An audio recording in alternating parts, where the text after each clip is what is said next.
සාර්ථක වෙන්න බලාගෙන ඉන්න පුද්ගලයෙක්ට අතිශයින්ම වැදගත් ටයිටල් එකක්. මොකද්ද මේ self confidence කියන්නේ?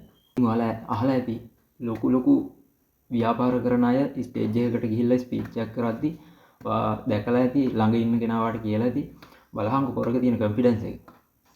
අන්න ඒකට තමයි confidence කියන්නේ. Taman යන ගමනේ මූණ දෙන්න වෙන හැම සිටුේෂන් එකකටම බය නැතුව මූණ දෙන්න පුළුවන් ආත්ම විශ්වාසයට තමයි self confidence කියලා කියන්නේ.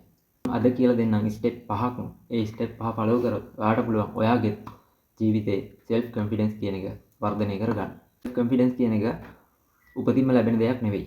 මේක දවසින් දවස ටිකෙන් ටික දියුණු කරන්න ඕනි දෙයක්. අපි කතා කරමු පිළිවෙලට මොනවාද ඒ ස්ටෙප් 5 කියලා. නම්බර් 1 ස්ටෙප් එක තමයි positive self talk. තමන් ගැන ධනාත්මකව හිතන්න. තමන් ගැන ධනාත්මකව හිතනවා කියන්නේ ඔයාට අභියෝගයක් එනවා, ඔයා මොකක් කර සිටුේෂන් එකකට මුහුණ දෙන්න යනවා. එතකොටම ඔයා හිතන්න ඕනි. රයිට්, මේකට මුහුණ දෙන්න ඕනි, මේක මම කොහොම හරි කරන්න ඕනි. මේක කරන තරමට තමයි මගේ නොලෙජ් එක වැඩි වෙන්නේ. එතකොට මට තියෙන ප්‍රශ්න වලට මුහුණ දෙන්න පුළුවන් ශක්තිය වැඩි වෙන්නේ. ඉතින් ඒ නිසා ඔයාට ප්‍රශ්නයක් එනකොට අනිවාර්යෙන්ම ඔයාගෙන ධනාත්මකව හිතන්න ඕනේ. ඔයාට බෑ කියලා හිතනවට වඩා මේක කොහොම හරි කරනවා, කොතනින් හරි මේ දේ කරගන්න පුළුවන්, මේක අනිවාර්යෙන්ම කරන්න ඕනි කියන එක තමයි ධනාත්මකව ඔයාගෙන හිතනවා කියලා අදහස් කරන්නේ. නම්බර් 2 තමයි celebrate small wins. ඒ කියන්නේ කුඩා ජයග්‍රහණ අගය කරන්න. කුඩා ජයග්‍රහණ සමරන්න. ඔයාගේ ජීවිතේ ඔයා යම්කිසි මට්ටමක ඉද්දී ඔයා පොඩි ජයග්‍රහණයක් ලබනවා. යම් දෙයක් පිළිබඳව ඔයා පුංචි ජයග්‍රහණයක් ලබනවා. ඉතින් ඒ ලබන ජයග්‍රහණය ඔයාගේ ජීවිතේට මහා ලොකු දෙයක්. මොකද්ද ඔයා පොඩි තැනින් පටන්ගෙන උඩට එන කෙනෙක් නම් ඒ ලබන පුංචි දේ වෙන කවුරුවත් කරලා දීපු දෙයක් නෙමෙයි. ඒක ඔයා තනියෙන් කරපු දෙයක්. ඉතින් ඒ වගේ දේවල් අගය කරන්න. මේක මම කරගත්තේ.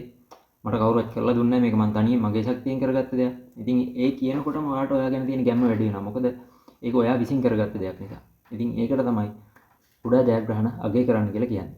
Step number 3 develop knowledge and skills. දැනුම හා කුසලතා වර්ධනය කරගන්න.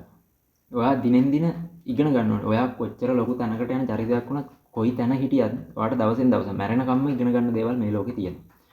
ඉතින් ඔයා යන ෆීල්ඩ් එකේ හෝ වෙනත් ෆීල්ඩ් එකක හෝ යම් කිසි දෙයක් ඔයා නොදන්න දෙයක් තියෙනවා නම් ඉගෙන ගන්න. නොදන්න දේවල් විතරම නෙවෙයි සමහර දන්න දේවලුත් වැරදි පොයින්ට් තියෙනවා. ඉතින් ඒ පොයින්ට් ඉගෙන ගන්න. ඒව හදා ගන්න. ඒකට තමයි කියන්නේ develop knowledge and skills කියලා. ඉතින් ඔයාගේ කුසලතා, ඒ කියන්නේ ඔයා යම් කිසි දෙයකට දක්ෂයි නම් ඒක දවසින් දවස උපමට්ටම් කරන්න ඕනේ.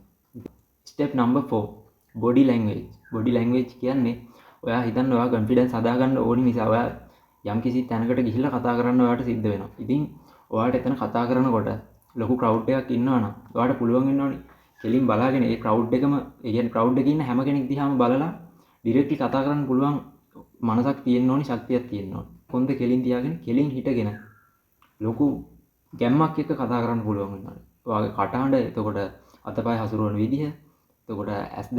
ඉතින් මේ හැම දෙයක්ම එක්ක තමයි ඔයාගේ බොඩි ලැන්ග්වේජ් එක හැදෙන්නේ. මොකද ඔයා එතනට ගිහිල්ලා නිකන් නැමිලා, කුදු වෙලා, බය වෙලා, නිකන් වෙවුලන ගතියක් ඇවිල්ලා එහෙම කතා කරනකොට බෝරින් වෙනවා කතාව. ඉතින් ඔයාට පුළුවන් වෙන්න ඕනි හොඳ ගැම්මක් ඇතුව එතන කොන්ෆිඩන්ස් පිට කතා කරන්න ශක්තියක් තියෙන්න ඕනි. ඉතින් අයි කන්ටැක්ට් තියාගන්න ඕනි. එතකොට පොඩි ස්මයිල් එකක් තියෙන්න ඕනි. කතා කරද්දී ඉදිරියේ ඉන්න කෙනාට හිනාවක් දෙන්න පුළුවන් වෙන්න ඕනි. මේ දේවල් එක්ක තමයි බොඩි ලැන්ග්වේජ් එක පදනම් වෙන්නේ. බොඩි ලැන්ග්වේජ් එක තමයි කොන්ෆිඩන්ස් හදාගන්න වැදගත්ම කාරණාවක් වෙන්නේ. Step number 5 embrace failure. embrace failure කියලා කියන්නේ ඔයා ෆේල් වෙන්නේ අසාර්ථක වෙන්න තියෙන බය නැති කරගන්න ඕනේ. මිනිස්සෙක් වුණාම අසාර්ථක වීම ඕන තරම් තියෙනවා ජීවිතේ. අසාර්ථක වෙන්න තියෙන බය නැති කරගන්න ඕනි. මොකද ඔයා යම්කිසි තැනක ගිහිල්ලා ඔයා කතාවක් කරද්දී ඔයාට යම් දෙයක් වැරදුනා. අර වරදිනකොටම ඔයා හිතනවා අයියෝ shit වැරදුනානේ. දැන් මම මොකද්ද කරන්නේ? මට ලැජ්ජයි. වගේ සිටුේෂන් එකකට ඔයා මුහුණ දෙනවා. ඔයා ඒ වෙලාවට කරන්න ඕනි. ඒ ලැජ්ජ වෙන එක බය වෙන එක නෙමෙයි. ඕ සෝරි මට එතන වැරදුනා කියලා ඔයාට ඒක තව කෙනෙක් කියලා දෙන්න පුළුවන් ඔතන මෙහෙම නේද කියලා. එතකොට ඔයාට ඔයාගේ දන්න කි දෙයක් නම් ඕ හරි මට ඒක වැරදුනා මම ඒක දැනන් හිටියේ නෑ සෝරි ඊළඟට හදා ගන්න ඕනේ. ඔයා ඊට පස්සේ එතනදී ඒකට බය වුණොත් එහෙම කට්ටිය හිතනවා අයියෝ බෝරින් වගේ නේද? එහෙම ගතියක් එනවා. ඉතින් ඔයා කරන්න ඕනේ ඒ වෙලාවේ එතන හැන්ඩල් කරලා ඕ සෝරි මට එතන වැරදුනා. ඒ ගැන මට ලොකු දැනුමක් තිබුණ නැහැ.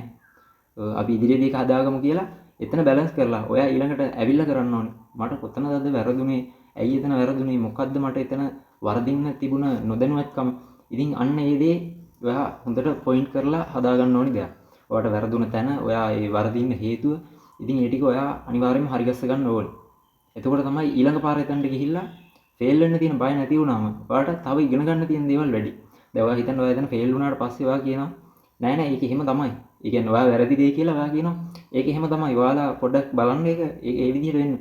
එහෙම කියන්න එපා. දැන් සාමාන්‍යයෙන් අපි දැකලා තියෙනවා මේ ටියුෂන් වල එහෙම සමහර තැන්වල අර ගණන් හදාගෙන ගිහලා ගුරුවරයාට වැරදුනාට පස්සේ මාකින් එකේ තියෙන දේ බලලා ගුරුවරයා කියනවා printing mistake එක. ඒ වගේ පොයින්ට් ඕන තරම් අපේ ජීවිතවලත් සිද්ධ වෙලා තියෙනවා. කොන්ෆිඩන්ස් හදාගන්න. සෙල්ෆ් කොන්ෆිඩන්ස් තියෙන්න ඕනි සාර්ථක පුද්ගලයෙක් වෙන්න. ඉතින් සාර්ථකත්වයට යන පුද්ගලයෙක්ට වැදගත්ම දේ තමයි සෙල්ෆ් කොන්ෆිඩන්ස් කියන්නේ. ඉතින් සෙල්ෆ් කොන්ෆිඩන්ස් ආත්ම විශ්වාසය ඔයාලත් හදාගන්න ඔයාලගේ ජීවිතේ වටිනම දෙයක්.